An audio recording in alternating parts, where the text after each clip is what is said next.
ஒரு மனுஷர் ஓடி வர்றாரு, ரசூல் ஸல்லல்லாஹு அலைஹி வஸல்லம் கிட்ட வந்து, யா ரசூலுல்லாஹ் என்னோட பாவம் அப்படின்னு கதறாங்க. அப்ப ரசூல் ஸல்லல்லாஹு அலைஹி வஸல்லம் அமைதியாகுங்க, உட்காருங்க அப்படின்னு சொல்றாங்க. சொல்லிட்டு இந்த ஒரு துஆவை சொல்லுங்க அப்படின்னு சொல்றாங்க. அல்லாஹும்ம மக்ஃபிரத்துக அவ்ஸஅு மின் துனூபி வ ரஹ்மத்துக அர்ஜஇன்னி மின் அமலி.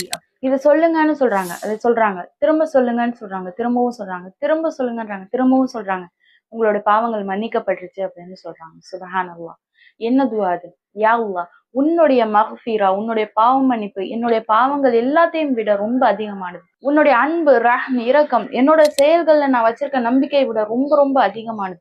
அதனால என்ன மன்னிச்சிரு அப்படின்னு கேட்கக்கூடிய இந்த துஆ. இந்த துஆவை நம்ம டெய்லி கேட்கும்போது எவ்வளோ நம்ம பாவங்கள் செஞ்சிருந்தாலும் ஒவ்வொரு நாளும் செய்யக்கூடிய பாவங்கள்ல இருந்து அல்லாஹ் நமக்கு பாவ மன்னிப்பு கொடுப்பான். ஏன் பாவம் பாவம் பாவம்னு சொல்றோம்? கொஞ்சம் யோசிச்சு பார்ப்போம். காலையில இருந்து என்ன பாவங்கள் செய்யறோம் அப்படின்னு.